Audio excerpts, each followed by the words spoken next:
Boa noite a todos, sejam todos muito bem-vindos.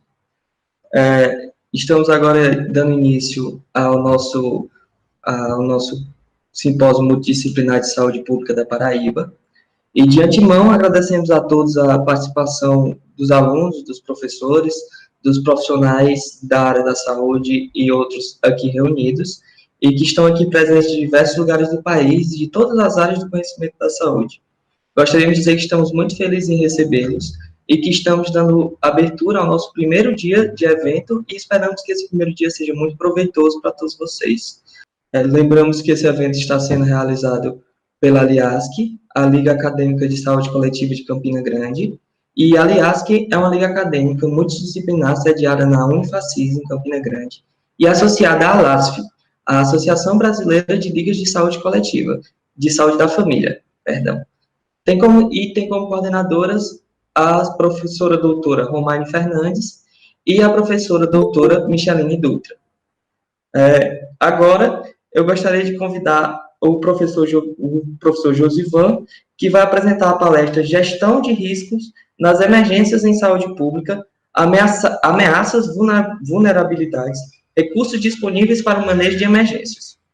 O professor Josivan Soares é bacharel em enfermagem pela Universidade Estadual da Paraíba, especialista em unidade de terapia intensiva pela Uniesp, FASER, mestre em saúde maternal e infantil pelo INIP, Pernambuco, docente da Unifacisa, enfermagem, dos cursos de enfermagem, nutrição, educação física, odontologia, biomedicina e ESAC, ciências aeronáuticas.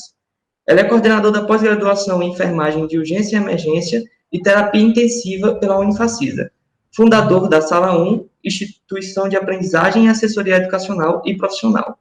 Então, a partir de agora, eu vou deixar vocês com o professor Josivan e espero que vocês façam muito proveito da palestra dele, que eu tenho certeza que vai ser muito produtiva para todos. E aí, para começar? E aí, pessoal, boa noite, boa noite. Me dê um ok aí, por favor, estão me vendo bem, estão me ouvindo bem? Espero que todos estejam tudo bem aí por aí. Que satisfação imensa poder estar com vocês aqui hoje e poder conversar sobre a emergência, que é a minha área. Então, sejam todos muito bem-vindos. Obrigado a LIASC e a todo o grupo pelo convite e pelo esse grande privilégio aí, que será de estar com vocês hoje aqui e debater exatamente sobre as emergências diante da saúde pública, de maneira geral. Então, muito obrigado, meus amigos. Espero poder contribuir e, de uma maneira ou de outra, retribuir toda a confiança que vocês me deram para esse momento e abrir com tanta força um evento tão importante como esse, com certeza, de repercussão não somente na nossa cidade, mas no nosso estado e no nosso país como um todo. Então, vida longa, aliás, que se Deus quiser, vocês possam aí realizar outros e outros múltiplos eventos também sobre a área. Então, meus amigos, sem dúvida alguma, chegamos a um momento muito importante. Até porque nós passamos por algumas situações, como a pandemia do Covid, que nos traz uma reflexão sobre a necessidade de um planejamento e de uma gestão acerca de emergências. Não somente, no caso, como muitos associam, ao SAMU, ao hospital, à emergência, mas sim, na verdade, também as situações ao qual o governo, a cidade, a estratégia, ou até mesmo a equipe, não está preparada para gerir e bem como também adaptar-se e de maneira mais clara, poder também aplicar conceitos acerca da vulnerabilidade, dos recursos e, de maneira geral, conseguir responder melhor às situações. Então, eu trouxe uma apresentação para vocês, uma apresentaçãozinha simples, mas que a gente possa, na verdade, discutir alguns pontos bem importantes e que fique registrado para que depois vocês, com muita paciência, possam resguardar ou voltar, na verdade, anotações ao vídeo, aqui está no YouTube para vocês, para poder anotar as informações e aí fazer um bom relato, aí, um bom conjunto de informações acerca dessa situação ao qual nós estamos vivendo e vivenciando todos os dias. Então, eu vou apresentar para vocês agora. E aí, fiquem à vontade para usar o chat. Eu estou acompanhando vocês por aqui também. Então, fiquem muito tranquilos para poder conversar, bater papo, tirar dúvidas, porque o momento é esse, para poder aprender junto com vocês. Beleza? Então, lá, Larissa Lima, Melissa Miranda, Jennifer, Newton, um grande prazer. Espero poder contribuir aí com toda a confiança de vocês. Então, meus amigos, naturalmente, vamos começar a debater sobre esse assunto e bem como também discutir qual tamanho e importância ele vai ter para as nossas vidas no dia a dia. De maneira geral, atualmente, é claro vivenciar ou perceber a ideia que o SUS sofre com alguns problemas. O SUS é um programa fantástico, inigualável a nenhum outro do nosso país, nem no nosso mundo, como de maneira geral, mas que, na verdade, traz algumas problemáticas acerca de emergências de saúde públicas e alguns desafios que seriam muito importantes a serem enfrentados e repensados, como, por exemplo, a perspectiva de uma desassistência à saúde. De maneira geral, essa baixa articulação entre instituições, atores e envolvidos em ações de emergência de maneira pública pode nos trazer concepções críticas acerca dessa relação entre assistência, vigilância, o setor e outros setores que, na verdade, também estariam envolvidos nas emergências. De maneira geral, fica bom definir também essa perspectiva de uma baixa institucionalização de ações de emergência em saúde. Na verdade, o nosso país, de maneira geral, está muito bem acostumado a só agir quando é acionado, quando é chamado, e não a gerenciar os riscos aos quais, na verdade, estariam incumbidos em sazonalidade, em períodos, em estações, ou até mesmo em situações regionais. De maneira geral, existe uma inadequação em prospecção para identificação desses riscos, bem como também de vulnerabilidade daquelas grandes magnitudes de ações, não somente como o Covid, mas como a dengue e a qualquer outro desastre, seja ele natural, biológico, químico, que na verdade vai interferir diretamente na população. Meus amigos, é claro e é muito evidente perceber essa baixa elaboração e execução e com ineficiência de planos de emergência, contingência e ação, tempo de resposta e integralização direta de ações. E insuficiência em qualificação profissional. Aqui, muitas vezes, as ações de emergência parecem que estão dissociadas, distantes, longe de ações de saúde pública, quando, na verdade, elas são irmãs siamesas e andam umas tão próximas das outras. De maneira geral, eu vou pedir licença a vocês para sempre estar aparecendo um pouco para conversar com vocês e mostrando um pouco da apresentação, para que a gente não perca e não fique muito monótono essa nossa conversa. Então, de maneira geral, pense comigo que ou você faz parte da estratégia ou você será a estratégia de alguém. Já fala Alvin Toffler. De maneira geral, pense comigo que existe uma distribuição clássica da quantidade possível de emergências de saúde públicas distribuídas por seu grau de magnitude, de importância nacional em todo o nosso país. Se eu parar para pensar, nós teríamos em uma pesquisa com a fonte do Ministério da Saúde que os casos de março de 2006 até setembro de 2008 migrou ali em algo de 29% de zoonoses, doença de transmissão hídrica 22,5%, eu tenho epizootias, eventos de etiologia determinada, doença exantemática, bem como também eventos inusitados, infecção hospitalar, intoxicação exógena e desastres distribuídos por todo o nosso país. Ou seja, nós temos que pensar que ou nós gerenciamos esses riscos, ou nós traçamos planos de contingência para atuar diante do acionar das situações. Vou voltar à minha tela para que vocês vejam a diferenciação clássica entre esses dois pontos. Ou seja, uma vez que eu penso na prevenção de tais riscos, eu começo a imaginar a perspectiva de trabalhar pela iniciação da identificação dos perigos ao qual estão existentes em tal situação, em tal área, em tal quesito. De maneira geral, compreendo que perigos e riscos são bem diferentes. Até porque quando eu falo em perigo, eu falo de um mal não conhecido ou mal conhecido, e riscos são aqueles que eu muito bem conheço, como riscos físicos, químicos, físicos, biológicos e ergonômicos. Ou seja, eu tento trabalhar, na verdade, identificando todos os perigos ao qual eu mal conheço de uma situação, de uma região, avançando assim para a avaliação dos riscos incumbidos naquele algo que eu não conheço.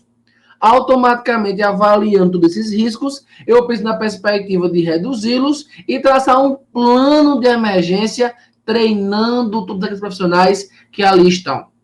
É engraçado como muitas vezes no nosso país, nós muito mais agimos com intervenção, né, gerenciando ao invés de, na verdade, e muitas vezes agindo de acordo com a mobilização por uma resposta do que por muitas vezes planejando as ações. De maneira geral, quando nós intervimos, nós somos acionados devido à situação, avaliamos aquilo que pode ser mensurado, quantificado, avaliado qualitativamente, mobilizamos recursos, respondemos, esperando assim que possamos recuperar algo que foi atingido por algum tipo de agravo, desastre, catástrofe, seja ela biológica, química, física, entre outros.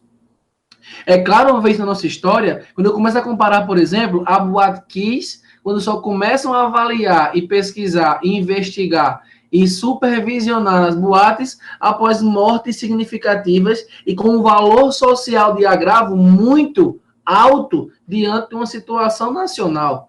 Eu começo a avaliar melhor as barragens após Brumadinho, após as diversas barragens que no nosso último ano aí sofreram e fomos acometidos por esses tipos de agravo, né? E, consequentemente, evidenciando mais uma vez essa ideia de que nós pouco gerenciamos.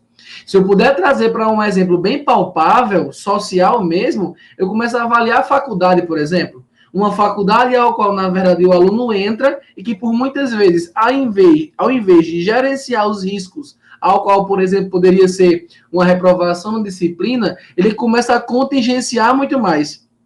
Ao invés de perceber quais são os perigos e os riscos de perder uma disciplina, ele começa a pensar de só raciocinar ou mobilizar conteúdo, quando naturalmente eu sou acionado, quando eu caio numa final, quando eu caio em uma avaliação de recuperação.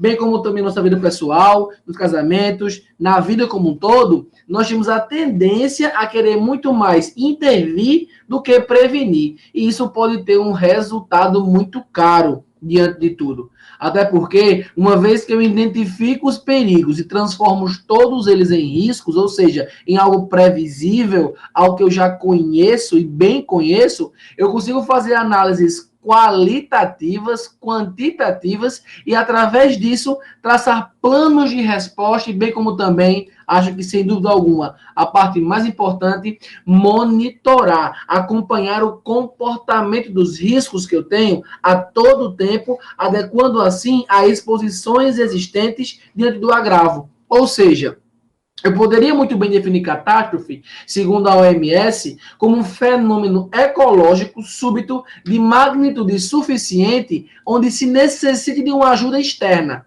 Ou seja, do ponto de vista médico, a catástrofe é aquela situação ao qual necessitamos de cuidados que excedem a capacidade e os recursos disponíveis, necessitando assim de uma medida extraordinária, coordenada, bem como também de ajuda externa. Ou seja, quando eu penso numa conta de uma catástrofe, de um desastre, e eu sei que por muito na sua cabeça pode estar agora passando a ideia de Brumadinho, Boate Kiss, World Trade Center, Covid-19, mas temos situações pequenas que por muito permeiam o nosso dia a dia, que também podem ser consideradas como catástrofes ou desastres. Automaticamente, quando eu penso em uma situação de emergência, eu penso em um serviço que não está preparado para receber aquele tipo de necessidade de demanda. E que, consequentemente, para que atinja esse momento, eu tenho que mitigar, preparar, responder e, com ações de emergência, resultar em bons prognósticos. De maneira geral, toda catástrofe, todo desastre, toda situação de emergência, ela perpassa por um pré-evento, por um evento e um pós-evento. Ou seja, eu começo a conversar sobre o que aconteceu antes do desastre, o pré-catástrofe, de maneira geral, até que eu haja diante desse desastre e após ele desencadeando recuperações, condições mínimas consideradas aceitáveis para a sociedade restabelecer as funções basais. Reabilitar, responder, mitigar, prevenir, preparar, ou seja, ações clássicas preparando aí a população para qualquer desastre. Porque, de maneira geral, quando eu penso em um desastre, eu não estou falando de situação muito específica ou de algo de grande magnitude, mas, na verdade, é aquilo que nós não temos capacidade para responder.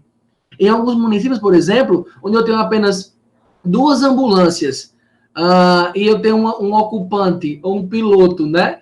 Um motociclista que anda com a criança no tanque, um pai pilotando, uma criança no meio, uma mãe sustentando e uma criança atrás, eu consequentemente era uma catástrofe, porque eu tenho automaticamente a ideia de que eu teria, nessa perspectiva, 5 ocupantes para um número mínimo de 2 ambulâncias. Então, não é preciso que eu gere algo de grande magnitude. Basta que eu consiga gerar um recurso mínimo que não consiga atingir a perspectiva do plano total de ação. Ou seja, 5 vítimas, 2 ambulâncias. Isso já pode ser definido como uma catástrofe, como um desastre, e que necessite, de maneira geral, uma detecção da ação, uma avaliação da cena, da situação ao qual todos estão envolvidos, desde o pré-evento ao evento e ao pós, o estabelecimento de uma central de comando, que hoje que eu acho, sem dúvida alguma, que será o nosso principal ponto de discussão, estabelecer um perímetro de segurança, uma avaliação de ameaças, solicitar os apoios necessários e, consequentemente, começar a triar, atender, transportar, evacuar e examinar esse pós-evento. Quais seriam as características da cena, ao qual, na verdade, poderiam estar aí influenciando o dia a dia, após catástrofe, esses mesmos participantes.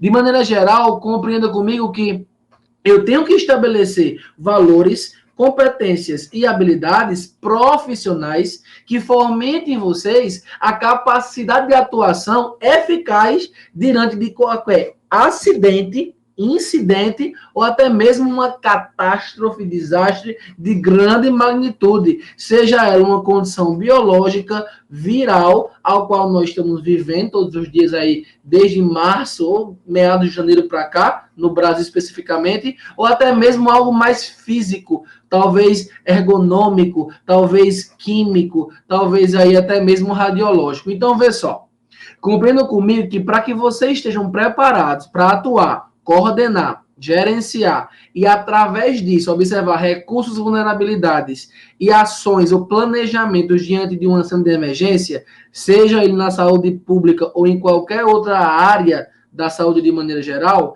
alguns valores deverão ser muito bem determinados. Vocês terão que ter capacidade teórica e prática, conhecimento sobre o atendimento a esse tipo de público específico para cada tipo de agravo e, somado a isso, tratamento apropriado constante, prático sobre as ações.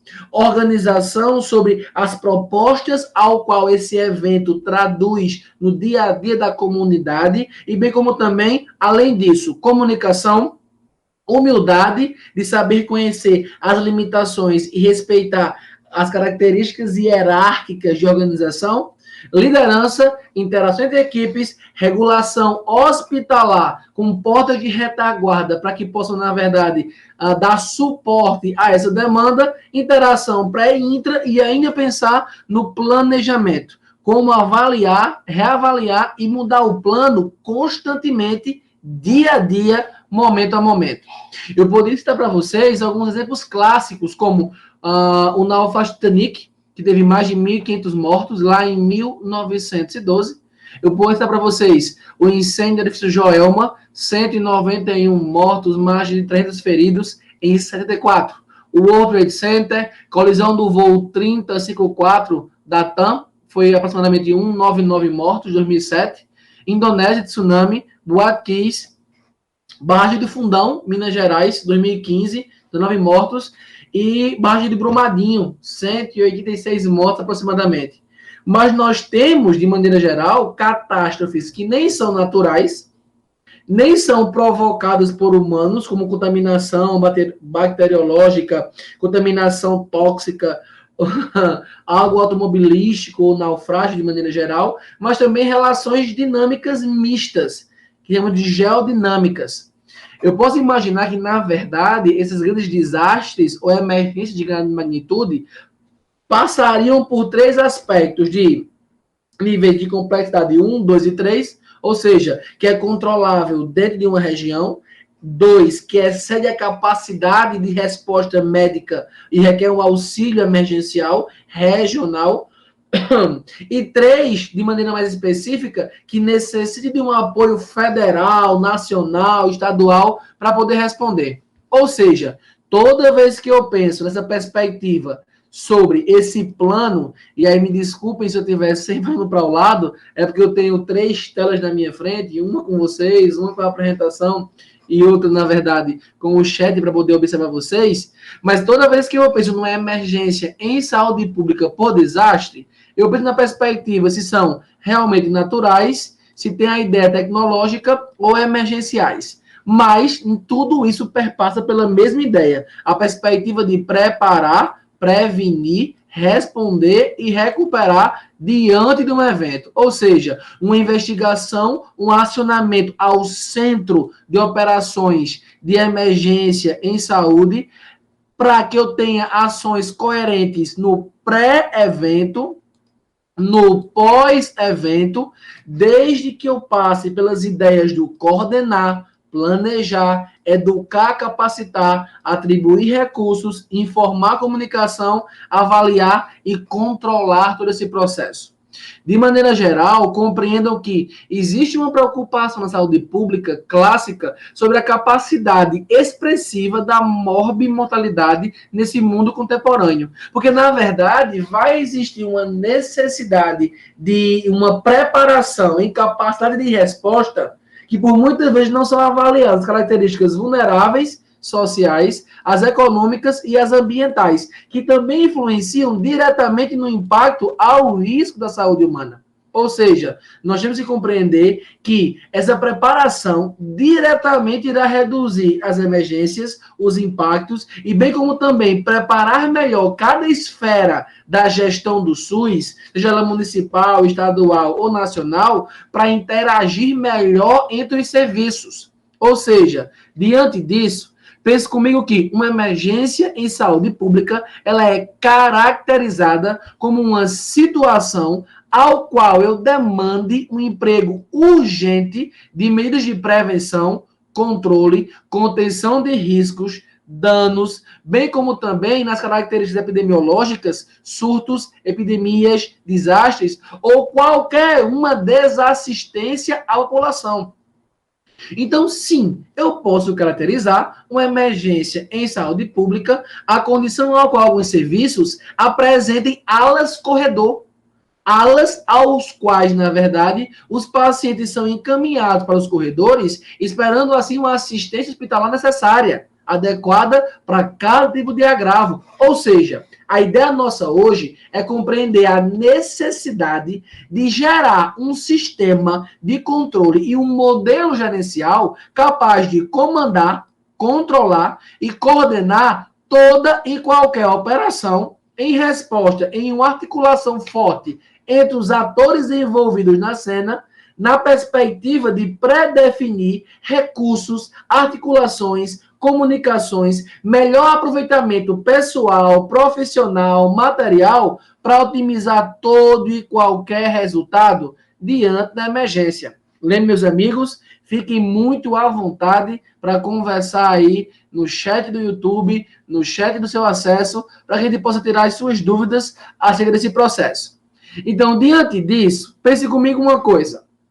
Automaticamente, nós temos que traçar necessariamente um mecanismo que consiga gerenciar e comandar tudo isso em saúde pública. E para nós será o Sistema de Comando de Operações, SCO, que automaticamente esse Sistema de Comando de Operações vai acionar o Centro de Operações de Emergência em Saúde Pública, o COES, COES.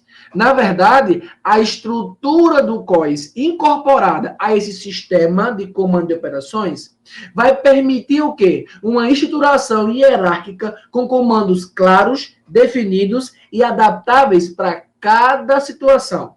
Vai conseguir priorizar objetivos em comum para atendimento à demanda, ao qual a emergência, que será a situação ao qual, neste momento, iremos prestar a assistência.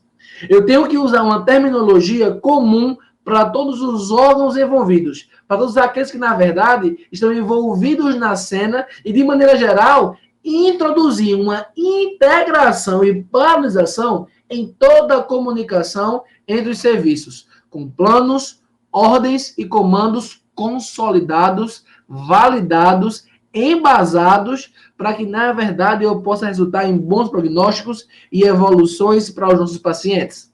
Ou seja, eu tenho que pensar em estabelecer de maneira coordenada, até pelo âmbito da epidemiologia, da vigilância epidemiológica, respostas e potencializações na utilização dos meus recursos. Ou seja, permitindo, assim, que eu possa coordenar e aumentar a interlocução entre as áreas, os setores, os órgãos intersetoriais, garantindo, assim, respostas oportunas, eficazes e eficientes. Ou seja, adotar esse comando de operações e esse centro vai permitir que ele seja uma ferramenta de gestão, coordenação das respostas e bem como também identificação de funções e responsabilidades em diferentes áreas. Ou seja, respondendo a requisitos legais, a responsabilidade das emergências, bem como também pensando na estabilização ou no fomento de protocolos, procedimentos e resposta à emergência diante da saúde pública. Então, pensa comigo uma coisa, eu vou até espelhar para vocês essa tela, porque eu penso assim, cara, se eu tenho que gerenciar esse risco em emergência, eu tenho que pensar que as ações terão que seguir alguns padrões, alguns pilares, e dentre eles está lá a redução dos riscos, ao qual nós já aprendemos hoje, os riscos estes aí conhecidos como aqueles que eu bem conheço as ações, o manejo das emergências, esse alerta e a resposta a este agravo que acaba de nos acometer, e de tudo isso, a recuperação e reabilitação com reconstrução. Diante disso, pense comigo que eu tenho que mitigar, preparar, responder e recuperar. Professor, mas o que é mitigar? São ações diante da saúde pública, pré e intra-hospitalar que visam reduzir a probabilidade de acontecer. É imaginar que, de maneira sazonal, a dengue terá o seu perfil próximo ali em meados de novembro, dezembro, janeiro, fevereiro, e que neste momento, eu necessite de planejar métodos para diminuir a probabilidade de ocorrência. Nós já sabemos o período, a sazonalidade, o curso da doença, ou seja, eu mitigo para diminuir a severidade aos danos. De maneira geral, após mitigar, eu começo a planejar recursos, treinamentos, exercícios, organizar construções e manutenções de capacidade operacional para responder ao que eu mitiguei.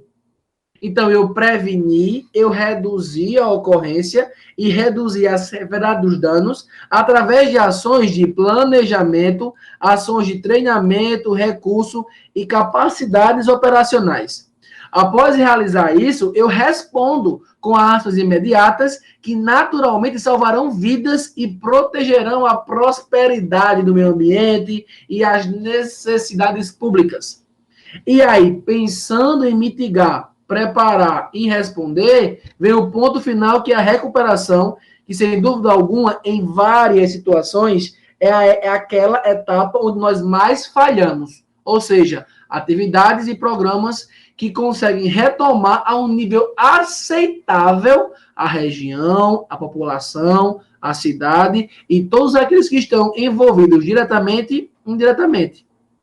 Santa Maria tem um programa de trabalho social e psicológico fortíssimo até hoje, com todos aqueles envolvidos diretamente e indiretamente, que é o Batcase.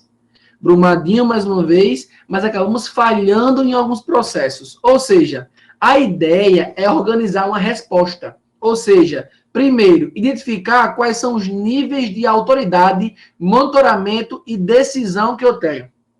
Uma vez que eu acho isso, eu começo a pensar nas responsabilidades específicas de cada área técnica. Ou seja, se eu tenho um incêndio, o Corpo de Bombeiros Militar, se eu tenho uma ação epidemiológica, a vigilância, se eu tenho uma ação em zoonose, o setor específico, ou seja, uma cadeia hierárquica de comando para responder toda e qualquer ação de emergência.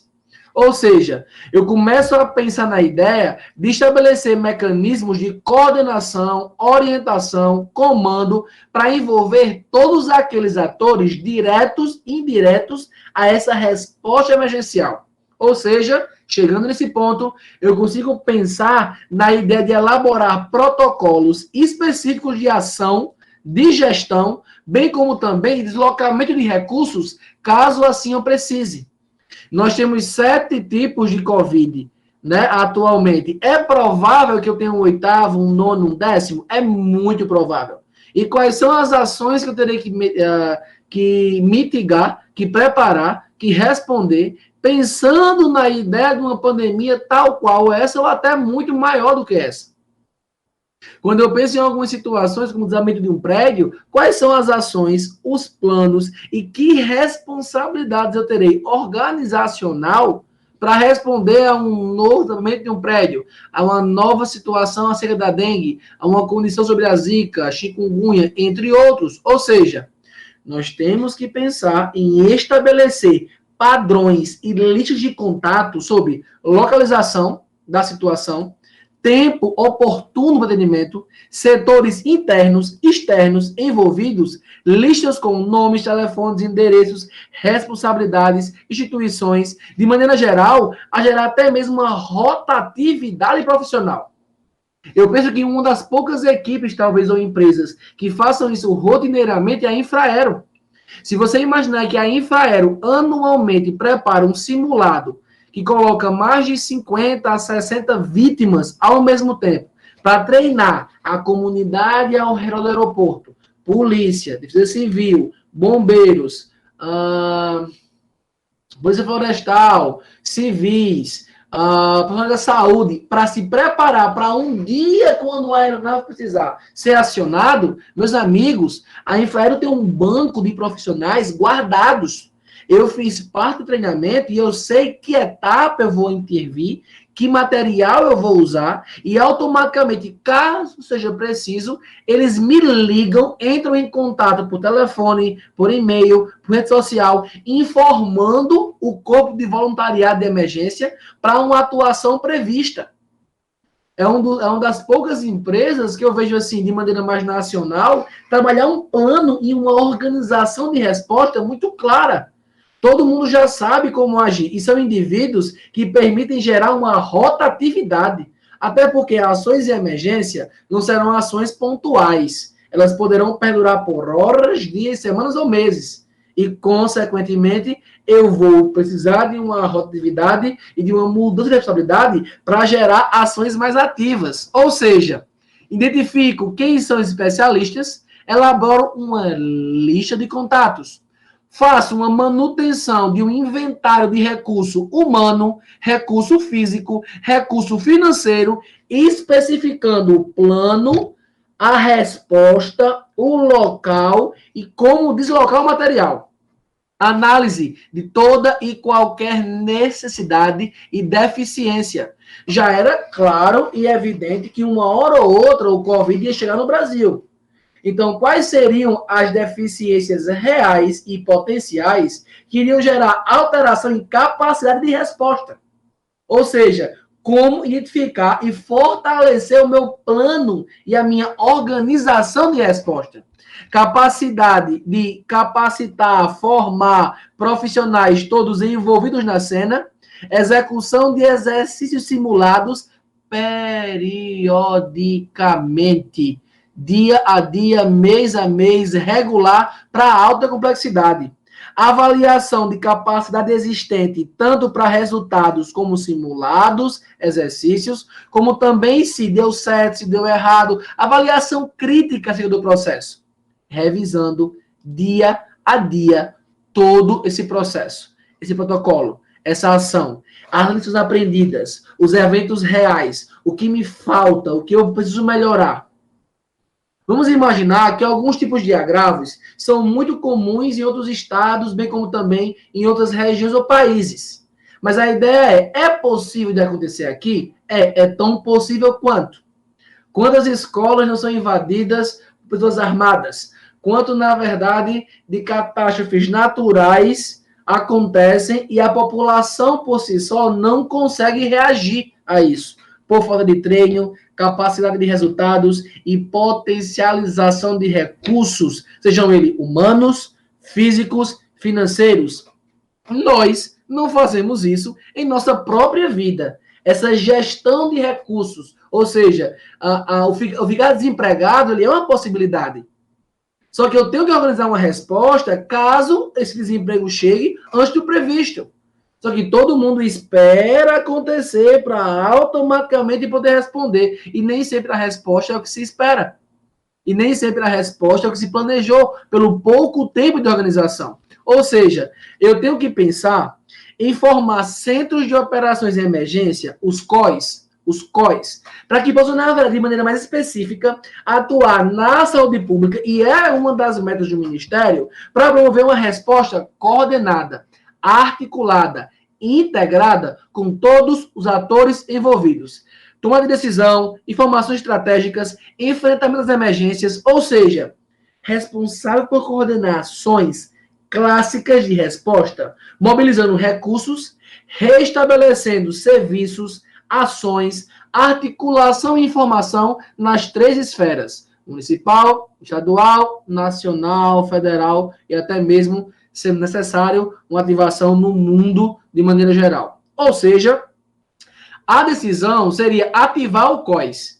Só que, na verdade, eu tenho que ativar o COIS, esse Centro de Operações em Emergência e Saúde, avaliando o risco do evento, avaliando critérios pré-definidos, como, por exemplo, riscos, ameaças, vulnerabilidades, para cada tipologia de emergência. Uma coisa é uma emergência epidemiológica, outra coisa é uma emergência sanitária, outra coisa é uma emergência física, né? Um desastre, isolamento de um prédio. Ou seja, cada plano de contingência é específico com cada critério, com tipologia diferente para cada emergência, elaborando assim reflexões acerca dos graus de apoio, de responsabilização, de recurso para cada um deles. Ou seja, como é que eu posso, professor, ativar o COIS, caso assim o meu serviço, bem como também a minha cidade, o meu estado, tenha esse centro já pré-estabelecido? A ideia é que o COIS, esse centro de operações, se estabelece por níveis. O primeiro nível é o nível 0, ou seja, a esfera local possui recursos necessários para responder à emergência, ou seja, a atividade federal vai ficar aí restrita a uma monitorização, monitoramento ou orientação técnica à distância. A ativação nível 1 é pensar na ideia de que a esfera local não possui todos os recursos para responder à emergência e, consequentemente, vai necessitar acionar recursos novos, apoios complementares, seja ele estadual ou federal, ou até mesmo envios com resposta a equipes especializadas a cada área. Uma ativação nível 2 é um risco muito significativo, ou seja, supera a capacidade municipal e estadual, ou seja, eu preciso remodelar e adquirir novos recursos, as respostas com apoio até mesmo nacional, ou seja, o envio de uma equipe estratégica nacional para dar apoio ao estado e ao município. Já quando o COIS ele se ativa com o nível 3, é uma ameaça com relevância nacional e impacto em várias gestões ou esferas desse mesmo SUS. De maneira mais específica, esse nível não representa necessariamente uma sequência. Ou seja, qualquer agravo ele já pode nascer 3, ele já pode nascer 2. Eu não tenho que evoluir do 0 para 1, do 1 para o 2, do 2 para 3, para que eu possa ativar. E também temos formas de desativar o COIS, ou seja, formas de influenciar a decisão para diminuir a intensidade de resposta, de recurso ofertado. Ou seja, o que é desativar nível 1? A esfera local retomou suas capacidades. O evento gerador ele foi encerrado. Então, desativamos o COI nível 1. Desativar o COI nível 2 é quando, na verdade, as equipes de resposta foram desmobilizadas, ou seja, o risco já está sob controle e o município ou o estado pode retomar esse evento. E, mais uma vez, da ativação nível 3 é uma ameaça controlada ou eliminada, mas que as respostas, na verdade, municipal, estadual e do ventilador também possam ter sido encerrados, tá? De maneira específica, meus grandes amigos, pensem comigo que quando eu vou gerar funções do COIS, eu terei que ter, primeiro, um gerente de operações, aquele que vai assumir claramente todo o protocolo de comando sobre identificação, o convocar, o designar atribuições a cada um deles. Depois disso, um líder de planejamento que vai recolher, avaliar, difundir as informações para gerar esse plano de ação. Eu tenho que ter um líder de operações, um líder responsável pela execução de ações propostas em campo. O líder de planejamento passa por de operações, que passa por de logística. Ou seja, eu também tenho que ter um líder, um grupo, uma equipe pensada minuciosamente no prover de instalações, serviços, materiais, requisitos mínimos para que a operação e o planejamento consigam colocar em ação e a gerência possa aprovar. Ou seja, não basta só isso. Se já está difícil ter gerente de operação, planejamento, líder de operações, líder de logística, eu tenho que ter líder de finanças, eu tenho que ter um porta-voz, eu tenho que ter relações públicas. Ou seja, na verdade, essa administração tem dois formatos. Uma administração quando o COI está inativado, ou seja, não foi pedido ou não foi necessário o seu trabalho, ou seja, nós temos profissionais em tempo integral para fazer a manutenção de equipamento, de espaço, de treinamento, quando ele está inativado. Mas quando o COIS ele é ativado, eu penso na ideia de ter sempre uma equipe logística administrativa com capacidade de trabalhar com apoio técnico, equipamento, suprimento, controle, acesso, segurança, coordenação, necessidade de compra, venda e finalidades clássicas acerca das operações relacionadas ao protocolo. Ou seja, eu vou mostrar a vocês agora alguns algoritmos de decisão. Ou seja, como é que eu faço para traçar esse planejamento de ação? Ou seja, nós temos aqui a informação da notificação do evento. Ou seja, verificação e notificação de rumores. Vamos classificar a tipologia da emergência em epidemiológica, em desastre ou desassistência. Automaticamente informar a notificação e ver com os SAIs a desassistência existente ao processo. Verifico a implementação das medidas, ativo o COIS e o monitoramento de rotina. Automaticamente, o secretário define o nível do COIS, se é 1, 2, 3, 4, a gerência, a ativação, e automaticamente se estipula staff, comando geral, convoca as áreas, define os líderes e automaticamente eu tenho planejamento, operação, logística e finanças.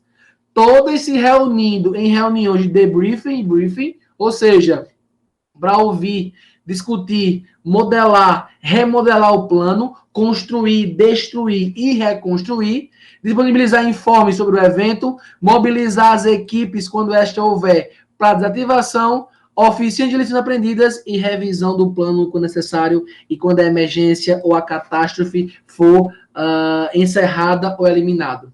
Cara, se até agora você não percebeu a dificuldade que é elaborar a central de operações, o COIS, bem como esse serviço de operação e gerência, compreendo que nós temos que ter planos de contingência e nós temos para dengue, febre amarela, influenza, antavirose, leishmaniose visceral, manejo em desastre, inundação, seca. Mas a minha pergunta é, quantos de vocês já leram, treinaram, simularam e se prepararam para ações diante de tudo isso? Ou seja, o plano de contingência, ele é um instrumento muito importante e fundamental para nortear toda e qualquer resposta. Ou seja, eu tenho que ter pelo menos formulários, e de maneira mais específica, formulários que consigam construir matriz de cenários e responsabilidades.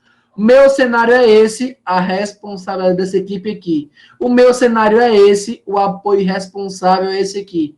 E automaticamente elencar protocolos com descrição, propósito, âmbito, prioridades, normas, ações e notas, e bem como formulários de procedimentos, ou seja, o passo a passo para a ação é esse. Ou seja, nós teremos uma uniformização, nós teremos, na verdade, uma diminuição na pluralidade de ações diante do mesmo tipo de agravo. Consequentemente, planos de ações e eventos com nome de operação, preenchido por quem, data, um mapa, a situação, a prioridade, o objetivo, os sumários, a estrutura, somado a isso, inventário de recursos, ou seja, medicamentos, que tipo, quantidade, instituição, estado, município, responsável, telefone, e-mail, observação. Porque até mesmo se eu não tenho a informação sobre o contato telefônico do recurso humano, de alimentos e bebidas, saúde, logística, como é que eu vou responder a um agravo?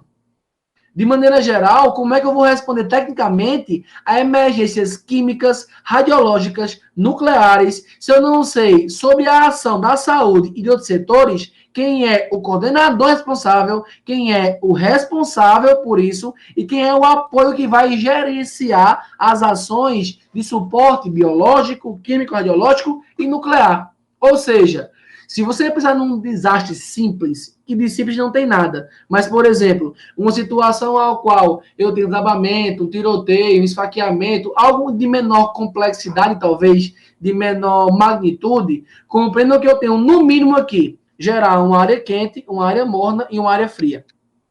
Um corredor de descontaminação de contato do posto de comando, de reabilitação, de operação defensiva com a área para o contato. Ou seja, eu tenho que ter setor de informação ao público, saída de emergência, área de atuação médica, suporte de logística, perímetro de segurança, desvio e direção do sentido, área de exclusão. Meu amigo, o preparo de equipe é absurdo. Nós temos que estar muito bem preparados de maneira a ter, por exemplo, padioleiros que pudessem atender, né? Padioleiro 1 e 2, segurança, logística, comando. E eu fico preocupado porque por muitas vezes eu tenho essa ideia de que por muitas vezes, se precisar de uma ação de grande magnitude, nós teremos menores assistências ou menores planejamentos porque nós não estamos preparados para isso. E o que mais me preocupa é que nós temos planos já elencados, elaborados, mas que poucos são treinados para a massa, como bem como também pensando na perspectiva de ação diante do sujeito.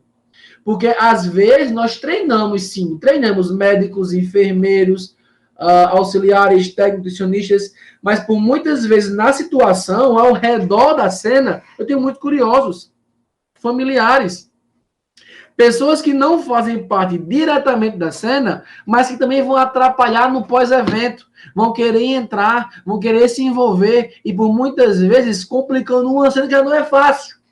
Já não é fácil. Ou seja, nós temos que começar a pensar na ideia de trazer esses planos que eu vou mostrar a vocês. Esses são 4 dos múltiplos planos de emergência que nós temos associado à saúde pública.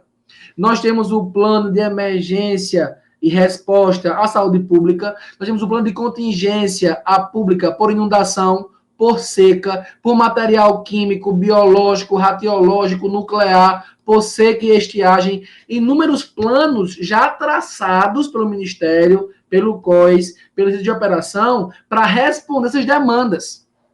Eu volto àquela mesma frase no início da aula. Ou você executa a estratégia, ou você vai ser a estratégia de alguém.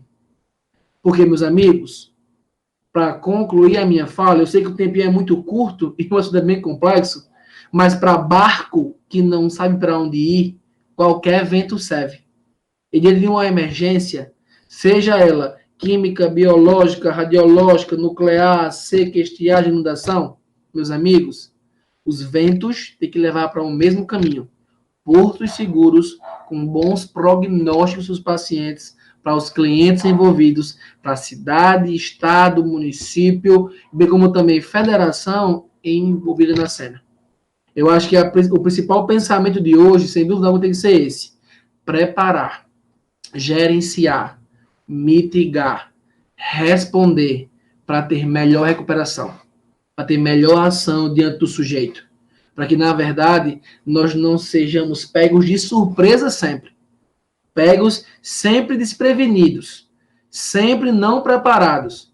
Porque, vê só, pensa comigo, eu tenho aqui colegas, talvez, do país inteiro aqui nesse vídeo, nessa aula e nessa apresentação, e que, naturalmente, vocês também estão com situações totalmente diferentes, cidades com suportes diferentes. Será que a sua cidade, o seu hospital, o seu município, a sua estratégia da família, ou até mesmo a sua casa, seu pai, sua mãe, seus entes ali envolvidos, estão preparados para uma emergência? Foi treinado alguma vez? Foi conversado alguma vez? E se a resposta for não, boa parte dessa culpa, sem dúvida alguma, também é nossa, porque hoje vocês conheceram muitos planos de gerenciamento de emergências, e se vão colocar em ação ou não, não depende de mim, depende de vocês. Depende de vocês o envolvimento nessa temática para que vocês realmente sejam pegos por um novo Covid, por uma nova pandemia, por uma nova doença, por um novo agravo, por uma situação ao qual você não espere e resultados não sejam o que nós esperamos. Então não esquece. Ninguém larga a mão de ninguém, ninguém está sozinho, ninguém fica para trás. Beleza? Então fica aqui meu gigante obrigado à equipe da Liask por esse convite. Eu sei que isso aqui dá para ficar dois finais de semana inteiros, sábado e domingo, só falando disso. Mas eu espero que eu possa ter trazido para mim algumas reflexões, algumas ideias, e que eu possa pelo menos ter trazido uma pulguinha, assim, um incômodo em vocês, para dizer assim, nós temos que nos preparar, porque algo vai vir. E, nós podemos estudar muito, nos preparar muito, mas às vezes nós somos pegos por situações que nós não estávamos prontos para isso. Então, prepare-se para tudo, porque vocês não são barcos sem rumo. Vocês têm porto seguro, vocês têm base para isso, estão preparados para reagir a toda e qualquer situação, todo e qualquer evento, porque vocês são... Beleza? Vocês, na verdade, eu vou mostrar vocês, acho que vocês não ouviram, mas, meus amigos, vocês são, Muito Beleza? obrigado, professor. Acho que a gente aqui, em nome da Liask, gostaria, sem dúvida nenhuma, de agradecer. Eu queria dizer, tanto no chat do YouTube aqui, tivemos até no formulário de perguntas elogios, nas internas da Liga, sem arrependimento nenhum pelo convite. A aula foi interessantíssima, um tema super pertinente, e eu acho que não só uma pulguinha, assim, também como um esclarecimento do conhecimento que nos foi trazido de forma muito clara, muito didática e muito positiva. Então, a gente está agradecido demais, todos nós, e vamos agora passar para o bloco das perguntas, que temos algumas aqui. Então, vou passar para o senhor a primeira, né? Antes que a gente passe para o nosso sorteio já, mas vamos logo esclarecer as dúvidas. A primeira dúvida que foi encaminhada aqui é como coordenar essas emergências no momento instantâneo. Evitar que populares, por exemplo, subtraiam bem da vítima ou ajam de maneira agressiva. Tá, de maneira geral, vamos pensar no seguinte, em toda a equipe, seja ela de básico, médio avançado, seja ela pré, intra-hospitalar, unidade, clínica, nós temos que gerar uma equipe responsável por tal ação sempre. Por exemplo, não dá para assumir um plantão no hospital sem saber que quando um paciente vier uma parada cardíaca, eu não tenho um time preparado para responder isso. Então, se a sua região, se o seu hospital, se a sua estratégia, se o seu serviço sofre por alguns tipos de agravos, pensa comigo. Primeiro eu gerencio, identifico o meu perigo, eu avalio os meus riscos, eu reduzo os planos. E aí a ideia é, justamente, se você fizer esse gerenciamento, você vai conseguir estar muito íntimo a todo e qualquer agravo ou situação, intercorrência que fuja do plano. E automaticamente, sim, vão existir situações como, por exemplo, diante de uma emergência, vamos imaginar que alguém foi furtado, né? A situação. Equipes, às vezes, são preparadas ou mal preparadas e acabam soltando um material de atendimento no chão de uma cena e, consequentemente, alguns transeuntes levam. Eu lembro de equipes que já perderam um cilindro de oxigênio. E aí, para que a população levou, eu não sei. Mas aí vale a reunião de debriefing, de feedback, para gerar assim, erramos aqui. Temos que coordenar e gerar sempre um apoio técnico. Na próxima ocorrência, na próxima situação, quem será o responsável? É aprender que um erro não é só um erro, ele é um grande aprendizado. Então dá para gerar aí novas respostas. Chegou? Chegou, tranquilo. Acho que esclareceu bem a dúvida do inscrito que perguntou. Agora, a outra pergunta é como aumentar o acesso da população leiga à informação para agir em momentos de emergência. Porque às vezes eu acho que a pessoa pega assim, sem uma equipe na hora e tem que reagir com a população, né? Acho que essa é a questão. Cara, que pergunta boa essa. Um abraço virtual para o colega ou a colega que fez essa pergunta. Na verdade, é começar a olhar para a população não somente como um usuário do serviço, mas sim como parte integrante do processo. Ou seja, educação continuada, formação complementar, a todo momento a população leiga. Até porque eu tenho um leigo, aquele que pela ARRA, por exemplo, seria a pessoa zero treinada, e eu tenho um leigo treinado, pelo menos no suporte básico. Ou seja, lá fora, América, Europa, é muito comum o suporte básico à vida ou ações de emergência simples, como não mexer numa vítima, isolar uma área, controlar uma cena, ser ensinado na escola, nos grupos de mães, sabe? Na comunidade em geral, eles se reúnem para isso, porque sabe que eu posso não precisar hoje, mas amanhã é o meu pai, a minha mãe, é meu irmão. Então, pensar na estratégia da família como não somente algo colocado nesse ecossistema, mas algo vivo, que é alimentado pela comunidade e que também alimenta eles na formação de novos processos. Fechado? Fechado, acho que foi muito esclarecedor. Inclusive, ia comentar que já foi projeto de extensão da Aliás, que está em renovação, esse ensinamento de protocolo de emergência em escolas.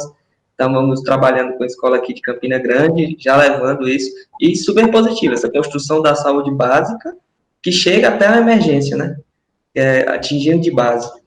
A terceira pergunta, e é a última, no momento, se não tiver, o pessoal está olhando o chat, me repassa, mas até então, queriam saber se, de forma geral, o que poderia já estar sendo feito e quais recursos estavam disponíveis para ajudar a amenizar os danos do primeiro impacto dessa pandemia no Brasil. Eu acho essa pergunta é uma palestra. Essa eu acho que toma um tempo. Essa dá uma palestra. Na verdade, assim, existe sim planejamentos realizados e remodelados diariamente, não somente sobre a Covid, né? Imagina que, na verdade, novos surtos surgiram no período da Covid. Nós tivemos aí um surto de dengue grande, maior que o ano passado, focado aí, na verdade, talvez na despreocupação da população acerca dessa doença e um foco no Covid, um aumento de violência contra a mulher muito alto também nesse período, e que naturalmente existem planejamentos. Existem órgãos responsáveis, COIs, SCO, preparando qualificações, ações, planos emergenciais do Ministério, Federação, município, para cada ação. Se você pensar que, na verdade, situações como a Covid-19, o maior São João do mundo em Campina Grande e outros planos festivos de maneira geral, também tem ações diretas na saúde que geram planos. Quem tiver curiosidade, Resolução 1600 de 2011 cria a Rede de Atenção à Urgência. Ele mostra que, na verdade, a urgência não é só o SAMU, não deve ser só o ponto de retaguarda, mas também envolve o melhor em casa, envolve linhas de pesquisa em lesões cerebrovasculares, envolve assistência hospitalar, envolve a UPA, que são unidades de não internação para gerar um desafogado serviço, ou seja, a rede, a portaria 1600, já estabelece várias possibilidades, como, por exemplo, melhor em casa. O estar em casa já é um planejamento para diminuir a sobrecarga sobre toda e qualquer emergência. Estamos preparados para a nova pandemia? Boa pergunta, essa eu não vou conseguir responder. Eu não sei qual pandemia será a próxima. Se nós iremos, nessa geração ainda, viver outra pandemia. Não sei se, na verdade, o Covid como vírus, a velocidade e a capacidade de mutação que ele tem, por exemplo, quando começamos a viajar entre estados, municípios e países, se será possível, em curto período de tempo, mudar a capacidade e gerar novos SARS-2, 3, 4, 5, 6, mas nesse momento, boas reflexões. Nós já começamos a criar uma cultura respiratória. Nós já temos um processo de higienização, lavagem de mãos. É para todo mundo? Não é. O plano chegou para todo mundo? Não chegou. Mas a hora de fazer chegar é agora. Porque nós tivemos uma gripe espanhola, há 100 anos atrás, que não tinha tão espanhola assim a sua característica. Há 100 anos atrás, demorou 100 anos para vir outra de mesma magnitude. O Covid-19, o SARS-2, SARS-CoV-2. E agora temos uma nova experiência. E a minha preocupação, meu amigo da Liasc, é que, na verdade, nós precisamos sair disso melhores do que nós entramos. E não que a gente saia, talvez, mais despreparado para uma nova situação. Então, plano existe, ações existem, equipes que estão se preparando para isso também existem. Nós temos que fazer é difundir, é aumentar a formação, a capacidade e melhorar a educação. Melhorou a educação, consequentemente, eu tenho indivíduos mais cientes do que estão vivendo e respondendo melhor a todo e qualquer agravo. Educação financeira, educação social, educação religiosa, educação racial, educação de maneira geral. Eu consigo formar indivíduos mais preparados e até mesmo, quem sabe não, posso dizer assim, educação emocional e religiosa, para poder respeitar sempre, acima de tudo, independente daquilo que acha ou não. Beleza? Ótimo, achei completo. Não completo, né, porque é um tema deveras abrangente, mas sim, um resumo excelente. Acho que a pessoa que fez a pergunta está satisfeita. E agora a gente novamente agradece por esse esclarecimento, também foi maravilhoso